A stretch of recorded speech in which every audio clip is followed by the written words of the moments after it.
هسيبك مع 5 أسئلة وما تجاوبش عليهم دلوقتي. بعيد عن رأي الناس، مين انت؟ ايه الحاجات اللي انت بتحب تعملها وانت مبسوط؟ عشان الناس، مش عشان الناس بتحبها. ولو اختفت كل المقارنات، هتفضل عايز نفس الحياة اللي انت بتجري وراها دي؟ ايه الحاجة اللي انت بتجري وراها بقالك سنين ومرة واحدة وقفت وقلت دي مش حلمي، انا مش عايزها؟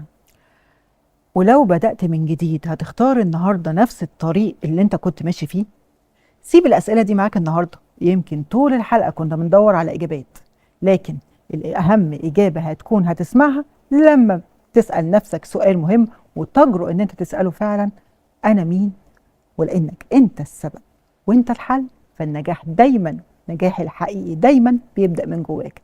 وده كان برنامج حكاية جواك مع دكتور جيرمين حافظ، واستنونا الأسبوع الجاي في نفس الميعاد مع حكاية جواك. يمكن تكون حكايتك أنت المرة الجاية. استنوا.